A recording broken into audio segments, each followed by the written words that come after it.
हमारा आपका बुढ़ापा हो सकता है बहुत खतरनाक निकले। अभी जितना हो सके भजन कर लीजिए, क्योंकि कलयुग नित्य प्रति नित्य अब तीव्रता से आगे बढ़ रहा है, अब तीव्रता से गति पकड़ रहा है। हमारे आने वाले जो वंश है, हमारे आगे आने वाले जो बालक हैं, शायद उन लोगों को तो ये भी नहीं पता होगा कि सनातन क्या है, श्री रामकृष्ण कौन है। आजकल के बालक ही नहीं जानते। जो बालक कथा नहीं सुनते और कथा सुनते भी हैं तो भी उनसे आप पूछो शरद पूर्णिमा का महत्व क्या, नहीं जानते। रक्षाबंधन पर बहन होली क्यों मानती है, हाथ में क्या मतलब है उसका, नहीं जानते। होली का त्योहार किस उत्सव के लिए मनाया जाता है, रंग क्यों लगाते हैं हम एक दूसरे को, नहीं पता। दीपावली पर लक्ष्मी गणेश की पूजा क्यों होती है, प्रभु श्री राम का आगमन उस दिन हुआ, राम जी की सेवा क्यों नहीं होती, नहीं जानते। प्रयास कर रहे हैं इस व्यास मंच से जितना हो सके आने वाली पीढ़ी थोड़ी समझे। पर हम लोग बड़े भाग्यशाली हैं कि हमारा इस काल में जन्म हो गया कि जिस काल में कथाएं हो रही हैं, मंदिर बन रहे हैं, संत जनों के दर्शन अब भी हो रहे हैं। बोलना नहीं चाहिए पर अब मिलावट इसमें भी होती जा रही है। कौन संत अच्छा है, कौन संत संत नहीं है, केवल बहरूपिया, ये भी समझना बड़ा मुश्किल है आजकल।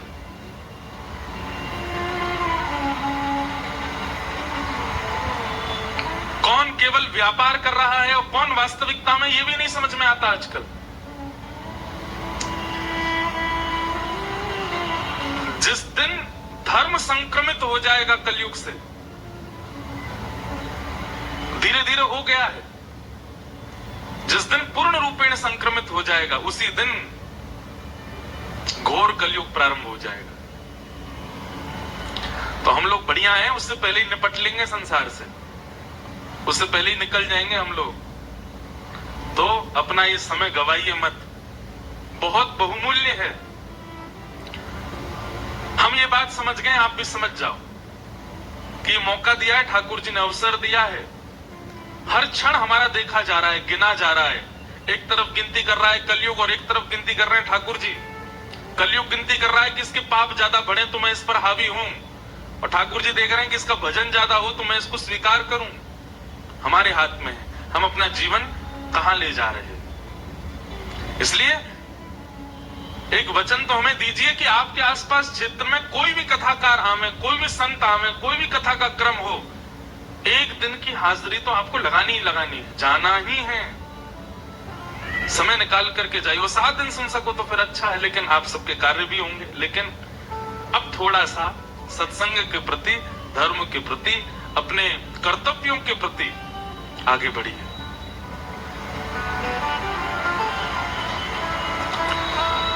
इन 7 दिनों में जो कोई भी बातें मंच से कही गई हैं, उन सब बातों को जीवन में उतारिए। वो आपके लाभ की ही हैं।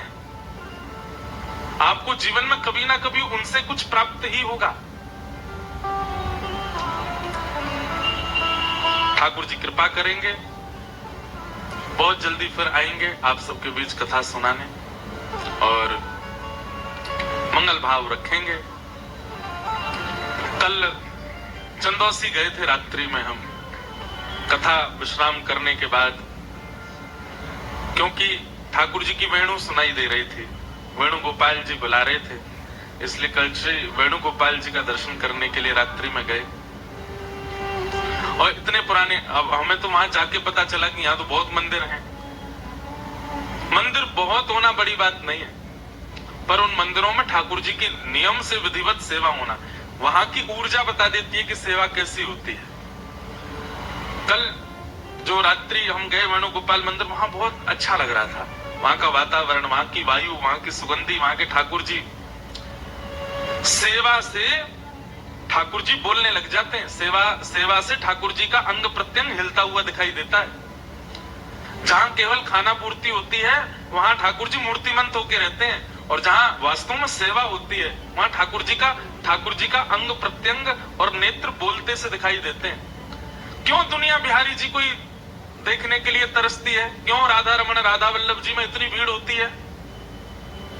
क्योंकि ऐसा अनुभव होता है कि ठाकुर जी बोल रहे हैं, ठाकुर जी कुछ कह रहे हैं, ठाकुर जी कुछ कर रहे हैं। सेवा होती है वहां। वैसी सेवा का भाव देखा चंदौसी में श्री वेणुगोपाल जी, बड़े मधुर ठाकुर जी। और हमारे वृंदावन से ही आए हैं चंदौसी। हमारे ठाकुर जी वृंदावन के जन कहां कहां गए, कृपा करवी, कितनी जगह विराज रहे हैं। जयपुर में श्री गोविंद देव जी विराजते हैं, जबकि वृंदावन के सबसे प्रथम ठाकुर हैं श्री गोविंद देव जी। वृंदावन के अष्टदल कमल के बीच में बैठे हैं श्री गोविंद देव जी। वज्रनाभ भगवान के जो परपौत्र हुए, श्री कृष्ण के परपौत्र, ठाकुर जी के लीला विश्राम के बाद 16,100 अपनी राजमाताओं को लेकर के वज्रनाभ वृंदावन आए। अष्टपटरानियां तो भगवान के संगी चली गई थी, 16,100 रह गई थी। उनको लेकर के वज्रनाभ जब वृंदावन आए तो वृंदावन में वज्रनाभ ने देखा कि माताएं इतनी दुखी रहती हैं श्री कृष्ण की याद में, और पूरा वृंदावन ऐसा लगता है मानो जैसे कुछ खो गया, कुछ चला गया यहां से। वज्रनाभ बड़े चिंतित रहते थे, मैं क्या करूं, इन सब में ऊर्जा कैसे आई है श्री गोविंद देव जी। तो तब वज्रनाभ ने क्या किया, जिस शिला पर, ध्यान से सुनिएगा, जिस शिला पर भगवान श्री कृष्ण प्रकट हुए थे कंस के कारागृह में, उन्हीं शिलाओं से 3 विग्रह का निर्माण किया। गोविंद देव, गोपीनाथ और श्री मदन मोहन। ये वज्रनाभ ने बनवाए। ठाकुर जी की लीला सुनकर के, ठाकुर जी की रूप माधुरी का अनुभव करके 3 ठाकुरों का स्वरूप बनवाया, गोविंद देव, गोपीनाथ और मदन मोहन। वही वृंदावन में विराजमान किए।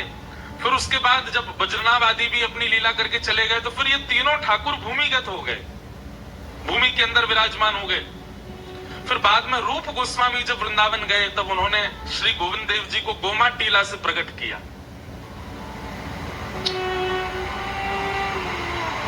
सब सुख सागर रूप उजागर रहे वृंदावन धाम, रूप गोस्वामी प्रकट कियो राधा गोविंद रूप निधान।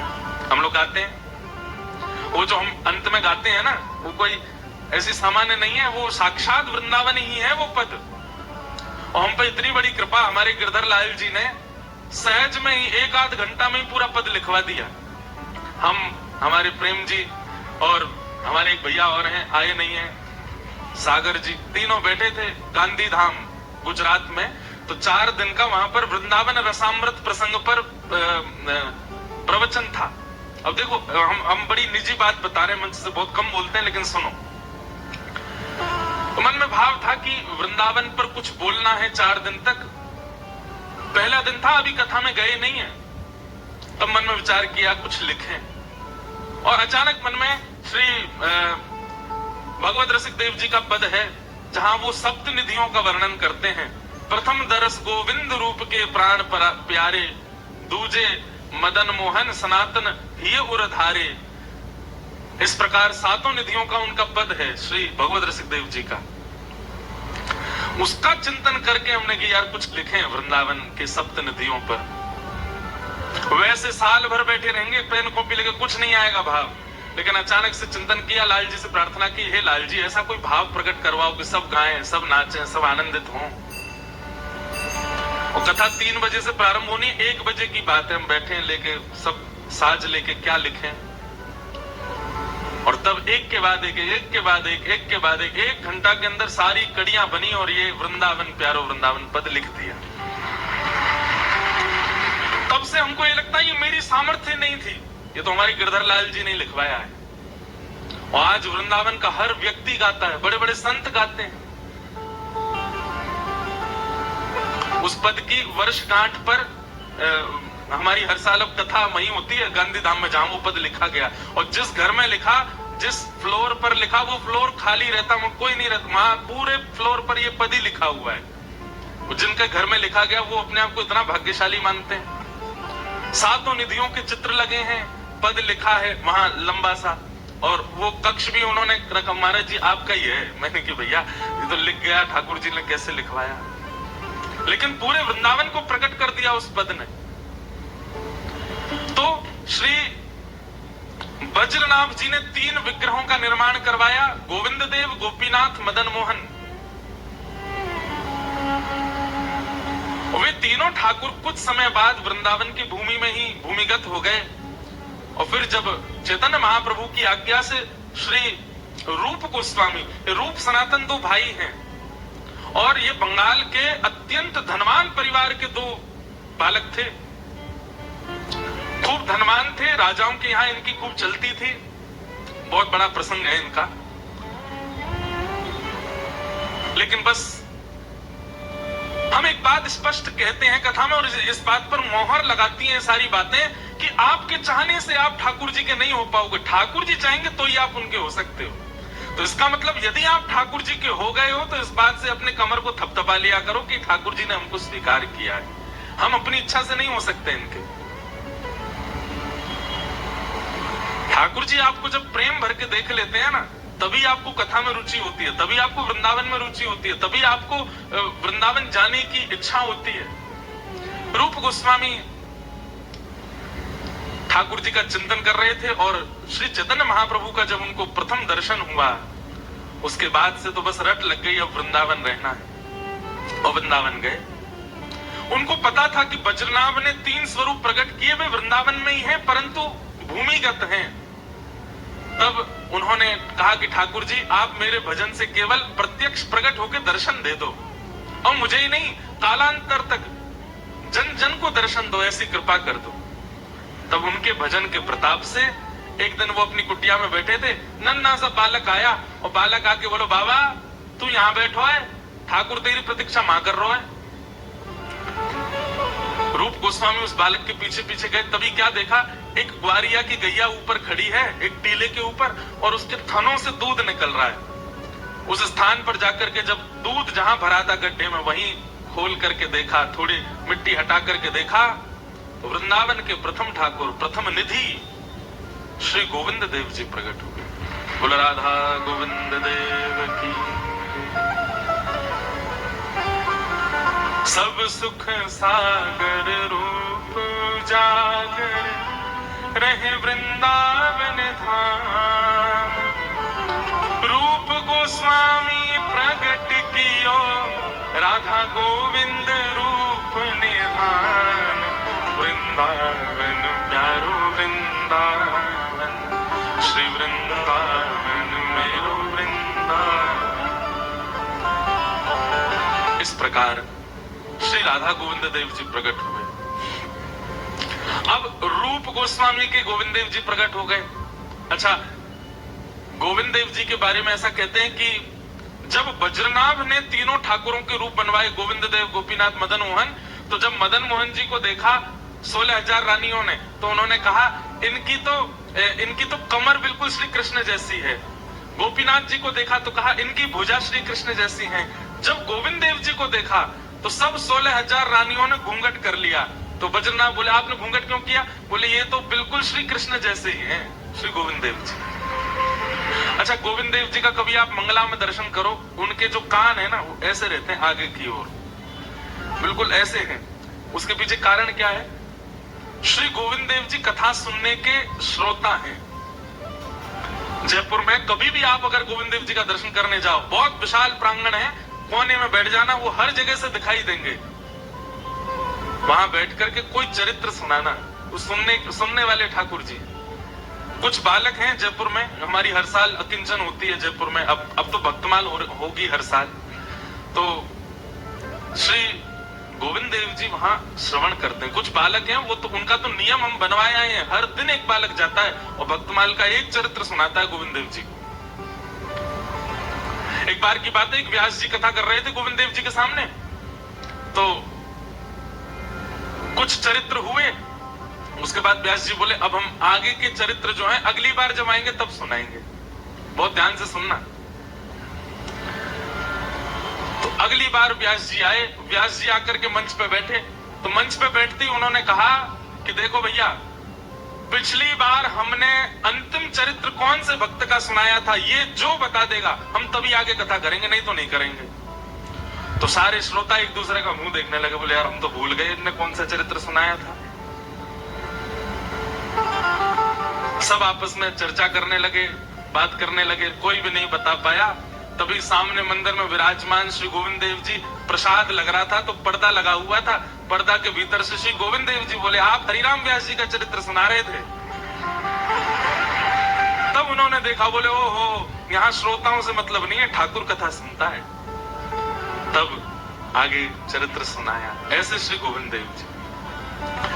फिर रूप गोस्वामी के जब गोविंद देव जी प्रकट हो गए तो रूप के ही भाई हैं सनातन गोस्वामी, उनके मन में भाव आया, बोले जय जय, आप इनके लिए प्रकट हो गए, हमारे लिए भी हो जाओ।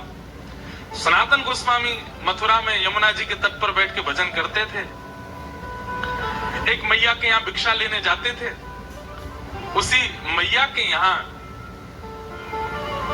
त्रिभंग ललित ठाकुर जी विराज रहे थे, वही मदन मोहन जी थे। सनातन गोस्वामी जब भिक्षा लेने जाते तो किवाड़ खोल के मैया जब देने आते, सामने ठाकुर जी का दर्शन होता। अब मदन मोहन जी, हम यदि ठाकुर जी को देखेंगे ना तो हम देख के चले जाएंगे, ठाकुर जी यदि हमको देख लेंगे तो हम वहीं स्थिर हो जाएंगे, हम जा नहीं पाएंगे वहां से। कभी ऐसा हो कि वृंदावन आप गए और ठाकुर जी के सामने खड़े है कि हिलवे कोई मन नहीं करे, वहां से निकलवे कोई मन नहीं करे, तो यूं ही सोचियो कि ठाकुर जी ने तुमको देख लिया, यही हमारे हिल नहीं पा रहे हो, और मंदिर में पहुंच के जावे की इच्छा है गई, निकल गए बाहर, तो यूं ही सोचियो तुम ही देख के आए, ठाकुर जी ने नहीं देखा आपको। कई दर्शनार्थी ऐसे होते हैं, घूम घूम के आते हैं, फिर से कुछ चीज पकड़ लेंगे, कहीं छुप के खड़े हो जाएंगे, हमें कोई बाहर नहीं कर दे, इसका मतलब यही है ठाकुर जी उसको देख रहे हैं। तो सनातन गोस्वामी तो ऐसे हो गए, भिक्षा लेने के बाद ही वहीं खड़े रह गए। मैया बोली बाबा जाओ, भिक्षा दे दी, अब तो जाओ, लेकिन सनातन गोस्वामी हिल नहीं पावे। अब तो वही चिंतन चलने लगा, कैसे स्वरूप, कैसा मुखमंडल, कैसे भुजा, कैसे चरण, कैसी ग्रीवा, कैसे वक्ष। अब तो सनातन गोस्वामी रोज इसी लोभ में जाते कि हमको भिक्षा मिले और हम उनका दर्शन करें। देखते देखते एक दिन सनातन गोस्वामी बोले जय जय, जब इतना प्रेम कर ही रहे हो हमसे तो फिर आ जाओ हमारे पास। और उसी रात्रि में श्री मदन मोहन जी, वो जो मैया सेवा करती थी, उनके स्वप्न में गए और स्वप्न में जाके बोले मैया, कल जब बाबा भिक्षा लेवे आवे, सुबह को भिक्षा के रूप में मोये प्रदान कर दी। मैया बोली मेरी सेवा से आप प्रसन्न नहीं हो? बोले नहीं, बहुत प्रसन्न हूं मैया, लेकिन तेरे तो कछु दिन ही रह गए, तो कछु दिन बाद चली जाएगी, फिर मेरी सेवा कौन करेगा? तो मैं तो पहले ही अपनी व्यवस्था कर रहा हूं, वो बाबा के पास मुंह दे दे। और अगले दिन जैसे ही वे आए, रोती बिलकती मैया मदन मोहन जी को हृदय से लगा करके लेके गई और श्री सनातन गोस्वामी को प्रदान कर दिए। आहा, बिहरत निस दिन कुंज गलन में, ब्रज जन मन सुख धाम, मदन मोहन को रूप निरख के, श्री मदन मोहन को रूप निरख, सनातन बलि बलि जाए, वृंदावन प्यारो वृंदावन। और सनातन गोस्वामी के साथ श्री मदन मोहन जी आए, और मदन मोहन जी तो बड़े लीला, सबसे नटखट हैं सातों में श्री मदन मोहन जी। कहां विराजते? करौली राजस्थान में। ये मुगलों के आने के बाद कई मुगल क्योंकि मंदिर तोड़ते थे, इसलिए ठाकुर राजस्थान में राजाओं के आश्रय में चले गए, इसलिए कुछ ठाकुर हमारे वृंदावन से बाहर चले गए, नहीं तो ये सातों वृंदावन में ही थे। तो श्री मदन मोहन जी को लेकर के सनातन गोस्वामी गए। इतनी सुंदर लीला आती है श्री मदन मोहन जी की कि सनातन गोस्वामी का नियम था कि 24 घंटा में कम से कम 18 घंटा भजन करते थे, और बाकी के एक आध घंटा स्नान आदि कुछ प्रसाद पाते, एक आध घंटा सोते, बस इस प्रकार 24 घंटा निकलता उनका। अब मदन मोहन जी को ले आए, अपनी कुटिया में विराजमान कर दियो। ये कथा हमने कई बार सुनाई है कथा में। सनातन गोस्वामी का नियम था कि एक टिक्कर बनाते थे, टिक्कर समझते, मोटी रोटी बड़ी सी बनाते और उसी कोई ब्रजरज में रखते, जब भूख लगती नेक निकाल के नेक पा लेते, फिर एक आध दिना तक भजन करते, फिर थोड़ी सी निकाल के पा लेते, फिर भजन। आज भी ब्रज में ऐसे संत हैं, वो खूब मोटे मोटे टिक्कर ब्रज की रज में अंदर रखते हैं, और जब भूख लगती है उसमें थोड़े टूक लेके पा लेते हैं। कोई सब्जी नहीं, कोई नमक नहीं, मिर्च नहीं, कुछ नहीं, बस भजन के लिए जीवित रहना है, इतना पाते हैं। हम लोग भोजन के लिए जीवित रहते हैं, तो ब्रज में लोग भजन के लिए जीवित रहते हैं। कई लोग हैं वो तो जिंदा ही इसीलिए कि हम कुछ और खा सकें। एक बार मैं एक व्यक्ति के संग कहीं जा रहा था, तो रास्ता हम लोग खूब सारा बाल भोग करके निकले, खूब सारा नाश्ता पा लिया। तो जैसे रास्ता में कहीं रुके, बाल भोग करके निकले थे, तो रास्ता में एक जगह शौच आदि के लिए निवृत्त होने के लिए रुके, तो वहीं पोहा बन रहे थे। पोहा समझते हैं? नमकीन चूड़ा, पोहा। तो साथ में जो व्यक्ति थे उनको सुगंधी आ गई पोहे की। तो पोहे की सुगंधी आने के बाद वो ऐसे घूमने लगे, 2-4 राउंड। मैंने कि क्या हुआ? बोले महाराज जी वो सुबह का खाने पच जाए तो पोहा और पाऊंगा। मैंने कहा वारे भैया, भूख नहीं है, केवल पानो है, स्वाद अच्छा है। हमारे लाल जी भी ऐसे ही हैं, ठाकुर जी भी ऐसे ही हैं, वो भी पामे पूरे दिन 8 बार प्रसाद पाते हैं दिन भर में। तो मदन मोहन जी तो श्री सनातन गोस्वामी तो एक टिक्कर पाते थे, और एक टिक्कर ही 2-3 दिन तक चलता था। परंतु ठाकुर जी मदन मोहन जी आ गए तो उनके लिए रोज छोटे छोटे टिक्कर बना के प्रसाद में रखते थे। एक दिन सनातन गोस्वामी के ध्यान में श्री मदन मोहन जी सचल प्रकट हो गए, और प्रकट होकर बोले बाबा, अरे जय जय, कैसी सेवा चल रही है? आपको सुख मिल रहा है कि नहीं? आनंद आ रहा है कि नहीं? ठाकुर जी बोले सनातन जी, आनंद तो बहुत आ रहा है, लेकिन रूखी रोटी खवाए खवाए के आपने हमारो गरो जो है चौक कर दियो है। अरे बामे नेक नमक बुरुक दे करो, नेक नमक तो डाल दे करो आटे में, थोड़ा तो स्वाद आवे। सनातन गोस्वामी बोले अरे भगवान, हम तो भजनानंदी महात्मा है, हम कहाँ इतना। ठीक है, कल से आपके लिए मैं नमक वाली बढ़िया टिक्कर बनाऊंगा। और भिक्षा में नमक लेके आते, आटे में मिला के गूंद करके टिक्कर बना के पवाते। कुछ दिन तक ठाकुर जी ने प्रेम से पाया। कुछ दिन बाद ठाकुर जी फिर ध्यान में आ गए। सनातन गोस्वामी बोले जय जय, अब तो बढ़िया है, नमक वाली रोटी पा रहे हो। मदन मोहन जी बोले वो तो बढ़िया है, रोटी में नेक नमक स्वाद तो आ गया हो, लेकिन रूखी रूखी रोटी पाऊं तो गले में इर्ज जाए मेरे में, नेकवा में घी लगा दे करो। सनातन गोस्वामी बोले अच्छा ठीक है, कल से भिक्षा में घी भी ले आएंगे। नमक लेने आने लगे, घी लेके आने लगे, बढ़िया घी लगा के ठाकुर जी को पवाने लगे। कुछ दिनों बाद ठाकुर जी फिर आ गए, ध्यान में आके बोले आप नमक तो लेके ही आते हो, घी भी ले आते हो, एक आलू और ले आए करो, वाकू भून के वाकी चटनी बना के पवाए दे करो, टिक्कर से आलू लगा के पालेंगे ने स्वाद आ जाएगा। सनातन गोस्वामी ने तुरंत नेत्र खोले, अपनी माला झूली कोने धरी, ठाकुर जी उठा लिए। ठाकुर जी बोले कहां ले जा रहे हो? बोले वापस मैया के पास छोड़ के आ रहा हूं। अरे हम यहाँ भजन करने के लिए कुटिया में रहते, तुम यहाँ 56 भोग बनवा रहे हो। ठाकुर जी सचल प्रकट हो गए और मदन मोहन जी सनातन गोस्वामी के गले से लग गए। बोले बाबा, तू चाहे रूखी रोटी खवा, चाहे नमक बुरक के खवा, चाहे बिना घी की खवा, रहूंगा तेरे पास ही, तो छोड़ के ना जाऊंगा।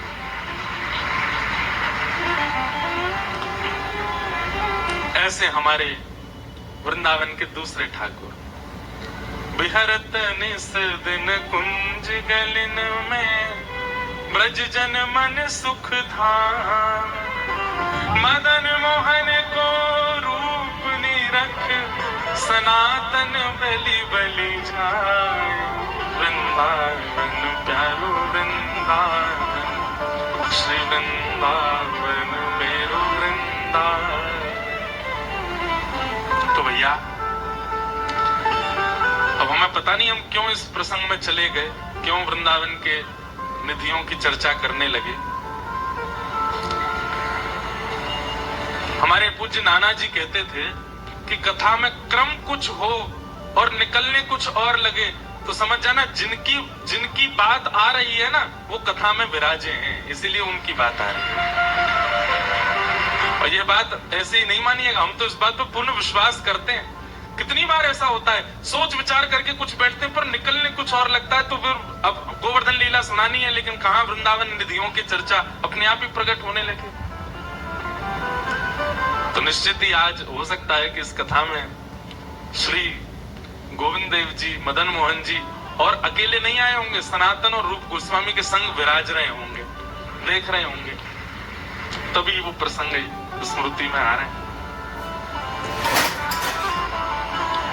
तो भैया हमारा जीवन बड़ा अनमोल है, इस जीवन को केवल खा पी करके व्यर्थ मत गवा दीजिए, अपने कर्तव्यों का निर्वहन कीजिए। लेकिन जैसे रूप गोस्वामी, जैसे मीराबाई, जैसे सनातन गोस्वामी, श्री गोपाल भट्ट गोस्वामी, हितरवंश महाप्रभु, स्वामी श्री हरदास जी महाराज, सबने ठाकुर जी को प्राप्त किया। हम क्यों अधूरे रहें जीवन में, हम भी प्राप्त करें, हम भी उस श्रेष्ठ सत्ता का अनुभव अपने जीवन में करें। उसी के लिए हम मानव बने। ये मानवों को ये अधिकार है, सबको नहीं मिलते। देवताओं को ये अधिकार नहीं है कि ठाकुर जी उनके लिए प्रकट हों। देवताओं के लिए एक ही ठाकुर जी संघ चक्र गदा पद्मधारी वैकुंठ में बैठे रहते हैं। देवताओं को जब अवकाश मिलता है तो उनका दर्शन कर लेते, पर हमारे लिए तो ठाकुर जी हमारे जैसे बन के आ जाते हैं। तो हमारे वृंदावन के ठाकुर श्री वेणुगोपाल जी आए, इस विषय पे हम पहुंच गए वृंदावन। बोलो वृंदावन बिहारी लाल की जय। ऐसे वृंदावन को प्रणाम करते हैं और आज के कथा क्रम में प्रवेश करते हैं। भगवान ने 7 दिन 7 रात्रि पर्यंत गिरिराज जी को धारण किया और 7 दिन के पश्चात इंद्र को जब ये पता चला कि भाई ब्रजमंडल में तो धूल उड़ रही है, सब ब्रजवासी गिरिराज जी के नीचे खड़े हैं, 7 वर्ष के ठाकुर जी ने गिरिराज जी उठा रखे हैं। अच्छा एक बात मेरी सुनिएगा कि भगवान पर संशय संदेह ब्रह्मा जी को हो गया, इंद्र को हो गया, तो हम मानव कौन सी बड़ी बात है। कई बार मानवों को भी संशय हो जाता है, पर सत्संगी मानव यदि है तो उसको कभी संशय नहीं हो सकता, ठाकुर जी पर संदेह नहीं हो सकता। और कदापि संशय संदेह आपके चित्त में हो रहा है तो अपना सत्संग बढ़ाइए। एक बात याद रखिएगा, हर समस्या की एक चाबी है, सत्संग। सत्संग का मतलब केवल प्रवचन नहीं होता, बहुत सारी चीजें आती सत्संग में। सद ग्रंथों को पढ़ना भी सत्संग है, सद वस्त्रों को धारण करना भी सत्संग है, सद स्वरूप बनाना भी सत्संग है। अब हम लगाते तो तिलक है, लेकिन जेल वेल लगा करके बाल खड़े कर लें सीधे ऊपर, सत्संगी लगेंगे? कई बालक हैं वो अपने बाल ऐसे खड़े कर लेते हैं, यहां से कटवा देते हैं, बीच में खड़े रहते हैं बस सीधे, और उस पर गोल्डन कलर और करवा लेते हैं। सत्संगी व्यक्ति का स्वरूप नहीं है, वो तो सामान्य रहेगा, साधारण रहेगा, ज्यादा लाग लपेट नहीं आता, सम रहे।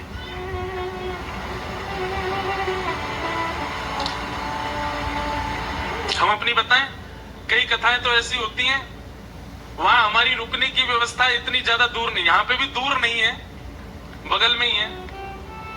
कई कथाएं ऐसी होती हैं वहां तो हम खुद ही स्कूटी चला के मंच पे आते हैं। कोई गाड़ी वाड़ी रहे तो यहाँ पे मिली नहीं तो यहाँ पे भी स्कूटी से ही आ जाते। अभी वृंदावन में हमारी कथा 29 तारीख से, गोपनीय जगह पर कथा है, उसका ज्यादा प्रचार नहीं करना क्योंकि कम जगह है, भीड़ बहुत हो जाएगी। तो वहां तो हम रोज रिक्शा में बैठ के जाएंगे कथा करने, और कहीं कोई हेलीकॉप्टर भेज दे तो उसमें बैठ के भी चले जाते हैं, कोई दिक्कत नहीं। जो मिले ठाकुर जी जो प्रदान करें सब स्वीकार है। हे मारा गिरधर लाल थारो नचायो नाचू रे, मारा गिरधर लाल थारो। सत्संगी को ऐसा होना चाहिए, मारा गिरधर लाल थारो नचायो नाचू रे, मारा गिरधर लाल थारो नचायो नाचू। राजा थारो नचायो नाचू रे, राजा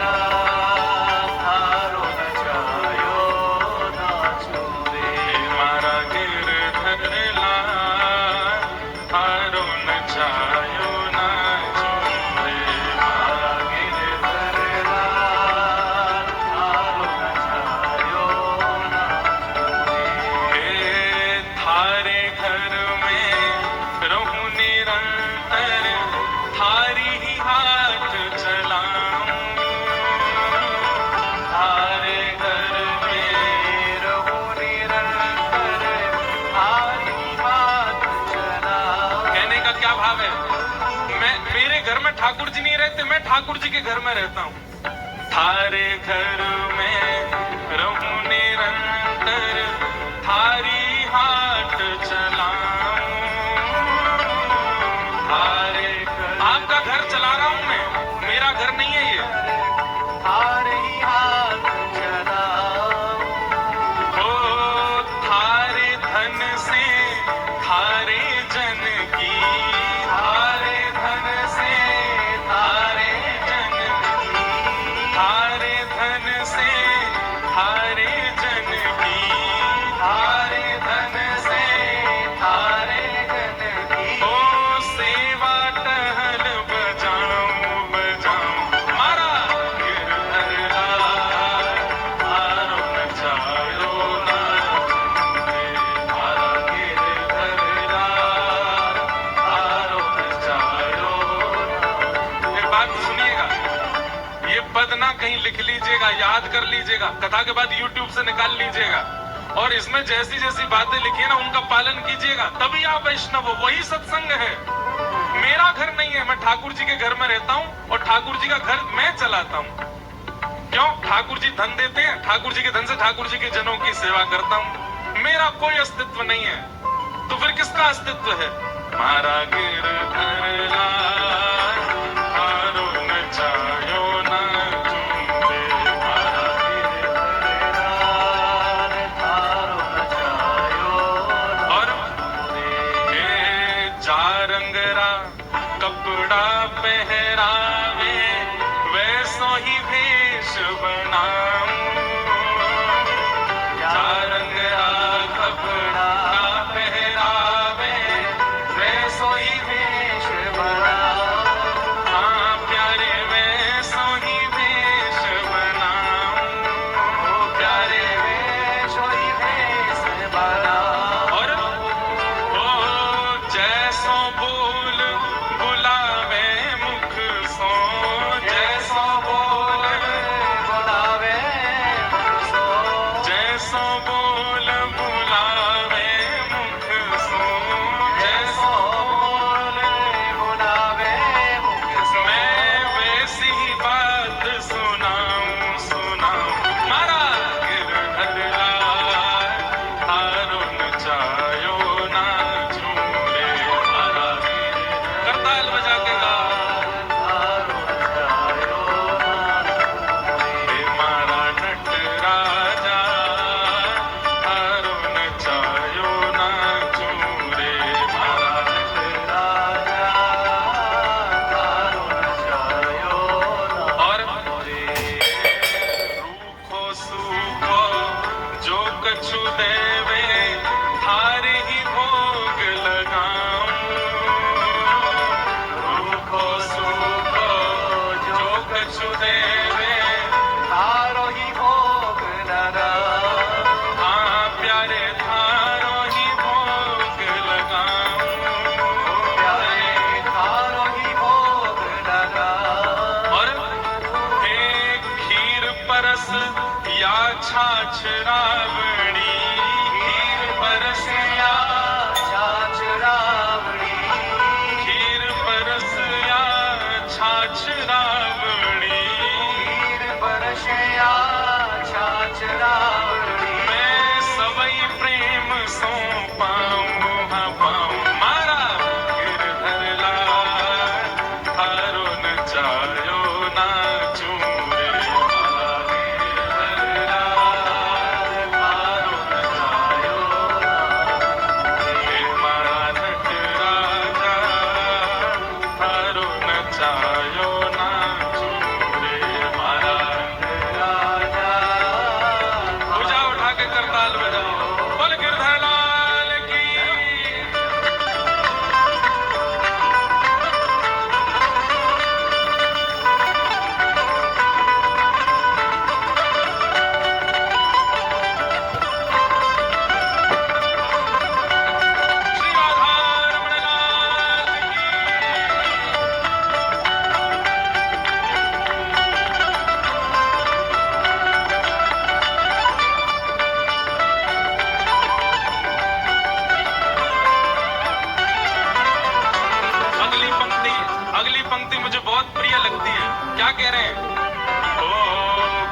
का प्राणी कहा न माने, मन मन खुशी मनाऊं।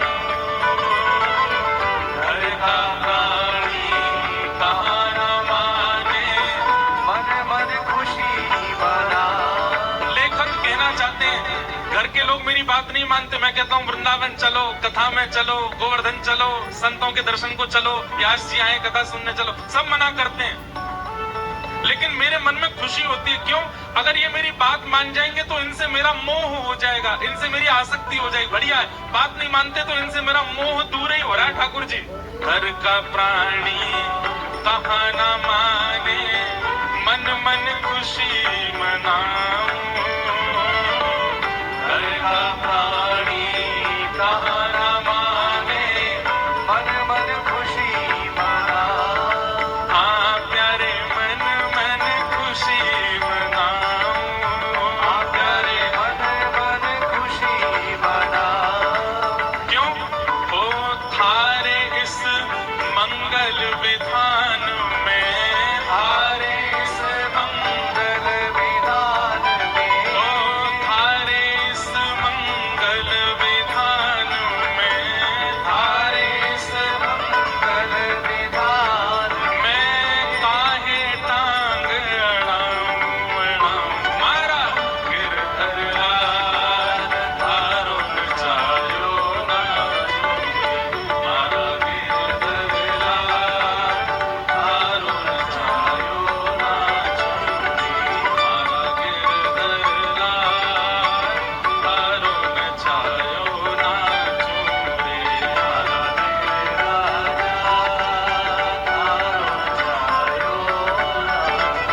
हे मारा नट राजा थारो नचायो ना चूरे। मारा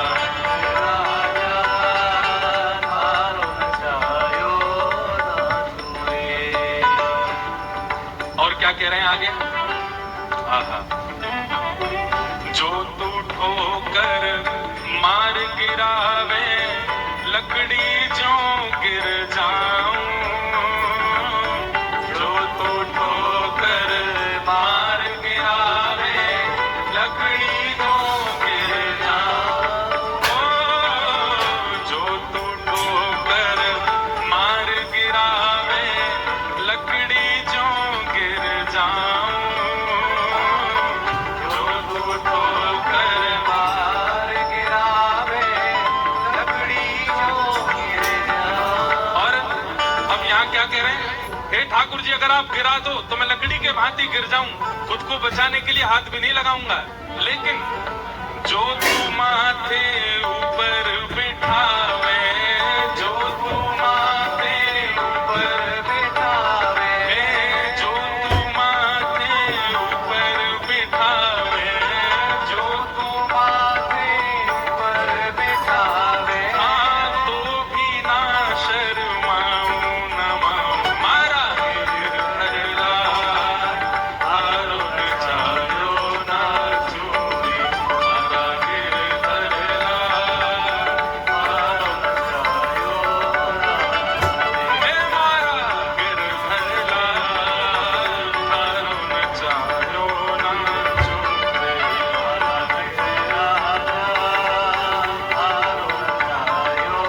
बोले गिरधर लाल की।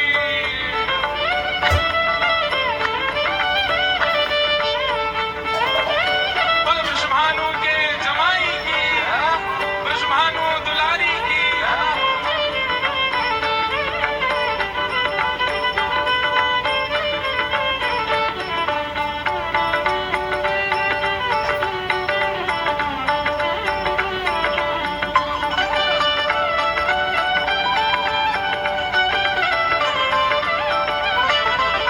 और जो तू, हाँ जो तू तन को रोग लगावे, ओढ़ सिरस सो जाऊं।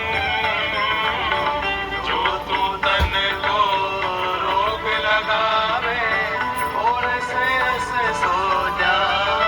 हाँ जो तू तन को रोग लगावे, ओढ़ सिरस सो जाऊं।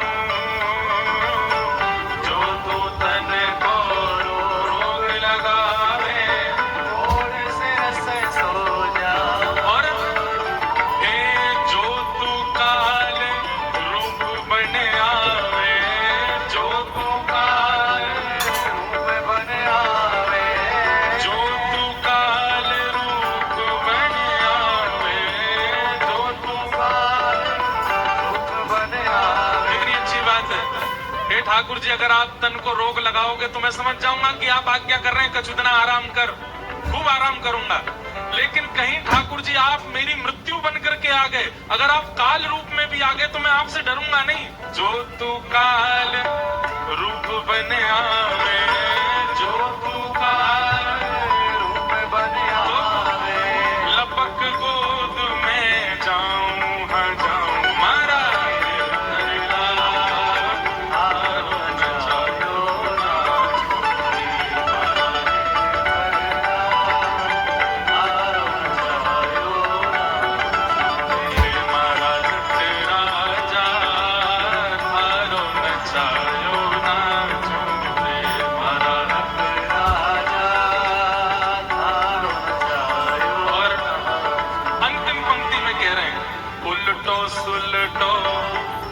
कछु कर ले मंगल रूप लखाऊं, उलटो सुलटो जो कछु कर ले मंगल रूप। कहने का भाव क्या है? हे नाथ, आप मेरे संग अच्छा करो तो ही मैं आपको अच्छा मानूं, नहीं आप मेरे संग जो कर लो मैं आपको मंगल ही मानूंगा, मैं आपको अच्छा ही मानूंगा। उलटो सुलटो जो कछु कर ले मंगल रूप लखाऊं, उलटो सुलटो जो कछु कर ले मंगल रूप। बहुत अच्छी बात। हे थारी मन चाही में प्यारे, थारी मन चाही में प्यारे, थारी मन चाही में प्यारे, थारी मन चाही में प्यारे। मैं अपनी चाह मिलाऊं मिलाऊं मारा गिरधर लाल, तारो न चारो ना मारा गिरधर लाल, तारो न चारो मारा गिरधर लाल, तारो न चायो ना छूए मारा गिरधर लाल, तारो न चायो हे मारा नटराजा, तारो न चायो ना छूए मारा राजा, तारो न चायो ना। गोविंद जय जय गोपाल जय जय, गोविंद जय जय गोपाल जय जय, गोविंद जय जय गोपाल जय जय, गोविंद जय जय गोपाल जय जय। श्री राधा रमण हरि गोविंद जय जय, राधा रमण हरि गोविंद जय। श्री राधा रमण हरि गोविंद जय जय। राधा रमण हरि गोविंद जय। हाँ गोविंद जय जय गोपाल जय जय, गोविंद जय जय गोपाल जय जय। गोविंद जय जय गोपाल जय जय, गोविंद जय जय गोपाल जय जय। श्री राधा रमण हरि गोविंद जय जय, राधा रमण हरि गोविंद जय। श्री राधा रमण हरि गोविंद जय जय।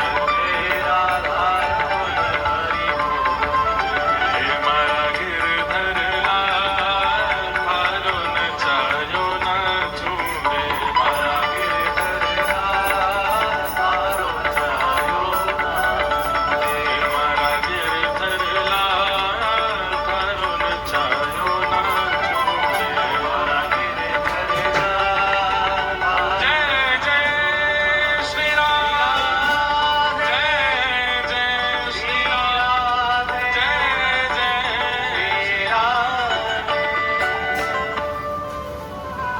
तो हमको ये पद बहुत प्रिय लगता है, इसमें जो बातें हैं ना ये वास्तविक सत्संगी व्यक्ति के लक्षण है।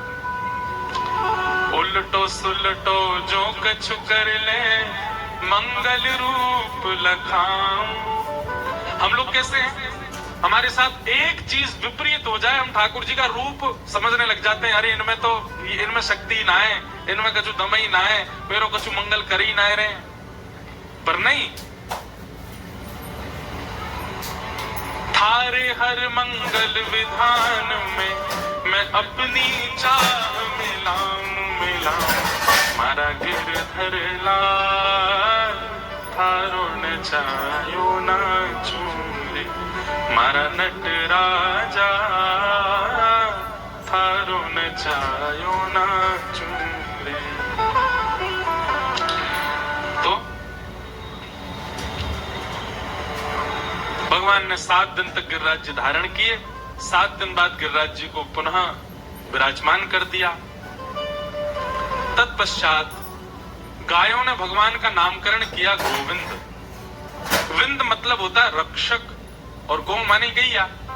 अच्छा एक बात सुनिएगा, केवल गैयाओं की रक्षा की ही गोविंद नहीं है। गौ कहते हैं इंद्रियों को। किनको कहते हैं गौ? इंद्रिय। बहुत ध्यानपूर्वक सुनिएगा, हमारे शरीर में जितनी भी इंद्रियां हैं, आंख, नाक, जीभ, त्वचा, कान, हाथ, पैर, मुख, जिनसे हमारा जीवन चलता है, जिनसे हमारे पाप या फिर पुण्य बनते हैं, ये सारी इंद्रियां हैं। इन इंद्रियों के समूह को भी गौ कहते हैं और इनके जो रक्षक हैं वो गोविंद। एक बात हमारी बहुत ध्यानपूर्वक सुनिए, हम सब जानते हैं हमारी कौन सी इंद्रिय खतरनाक है। हम सब जानते हैं हमारी कौन सी इंद्रिय ऐसी है जो परम आसक्त है संसार में। किसी की जीभ बड़ी चटोरी है, किसी के नेत्र बड़े चंचल है, रुकते ही नहीं है, कब बस रूप देखने में ही लगे रहते हैं। किसी के कान स्थिर नहीं रहते। हम जानते हैं हमारी कौन सी इंद्रिय हमारे वश में नहीं है। हमारी एक बात बहुत ध्यानपूर्वक सुनो, आपकी जो भी इंद्रिय आपके वश में नहीं है, वो इंद्रिय जब भी अपनी इच्छा प्रकट करती हो, उस दिन गोविंद गोविंद गोविंद गोविंद गोविंद नाम का जाप किया करो। आपकी जो भी इंद्रिय अपने आप से बाहर जाएगी, ठाकुर जी उसको अपने आप वश में कर लेंगे। जैसे मन में कोई दुर्भाव प्रकट हो रहा है, किसी के प्रति ईर्ष्या प्रकट हो रही है, किसी के प्रति ईर्ष्या का भाव आते ही नेत्र बंद करो, ठाकुर जी के मधुर रूप का दर्शन करो, गोविंद गोविंद गोविंद गोविंद। या फिर श्री कृष्ण गोविंद हरे मुरारे हे नाथ नारायण वासुदेव, श्री कृष्ण गोविंद हरे मुरारे हे नाथ नारायण वासुदेव। बार बार इसका चिंतन करो। ऐसा करने से कुछ दिनों में आपकी ईर्ष्या कम हो जाएगी, आपके चित्त में काम प्रकट हो रहा है। आप इसी मंत्र का यश केवल गोविंद गोविंद बोलते रहो, आपका काम नष्ट हो जाएगा।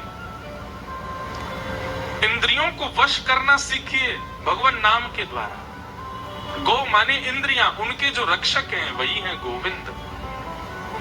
भगवान का नाम गोविंद हुआ।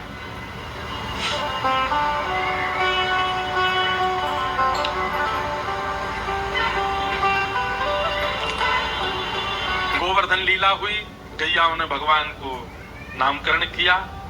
एकादशी व्रत की महिमा सुनाई गई। एकादशी व्रत, एकादशी के दिन अन्न का निवास हो, अन्न में पाप का निवास होता है। इसलिए प्रत्येक वैष्णव को तो चाहिए कि कम से कम एकादशी का व्रत करे। एकादशी का व्रत करने से ठाकुर जी प्रसन्न होते हैं, उस दिन पाप निवृत्त होते हैं। इसलिए एकादशी व्रत का स्वरूप बताया गया। और आगे रास पंचाध्याय की कथा प्रारंभ हुई, भगवान का रास विहार। अब बहुत ध्यानपूर्वक सुनिएगा सब लोग, ये रास की कथा है। हम थोड़ा भाव रास का सुना करके फिर आगे के क्रम में बढ़ेंगे। सब लोग बहुत सावधानी से सुनिए।